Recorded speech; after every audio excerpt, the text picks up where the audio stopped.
লালমনিরহাট সদর উপজেলার পঞ্চগ্রাম ইউনিয়নের নয়ারহাট নামক এলাকায় অবস্থিত একটি প্রাচীন ঐতিহাসিক মসজিদ। জানা যায়, ওই এলাকায় বসবাস করতেন সুবেদার মনসুর খাঁ নামের এক ব্যক্তি। তার মুখে ছিল না কোনো দাড়ি। তিনি মনে প্রচণ্ড বাসনা নিয়ে আল্লাহ তাআলার কাছে প্রার্থনা করেছিলেন তার মুখে দাড়ি গজালে তিনি একটি মসজিদ নির্মাণ করে দিবেন।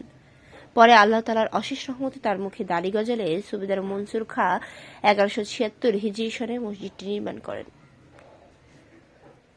মসজিদটির নির্মাণ সামগ্রী ও স্থাপনারীতি মুঘল স্থাপত্য শিল্পের প্রভাব বিশেষভাবে লক্ষণীয়।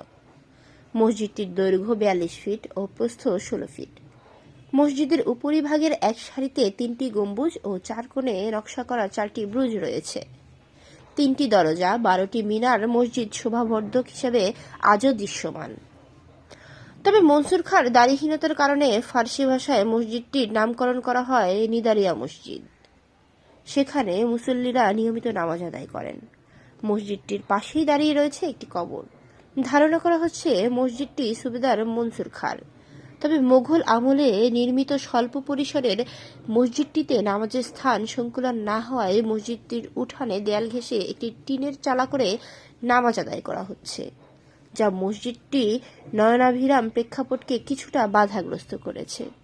এ অবস্থায় স্থানীয়দের দাবি, মসজিদের দৃষ্টিনন্দন অবস্থা ধরে রাখা সহ নামাজ আদায়ের সুব্যবস্থা নেবেন কর্তৃপক্ষ। কালের বিবর্তন আর যথাযথ সংরক্ষণের অভাবে লালমনিরহাট জেলার অন্যতম এই মুঘল স্থাপত্যের সৌন্দর্য অনেকাংশে নষ্ট হয়ে গেছে।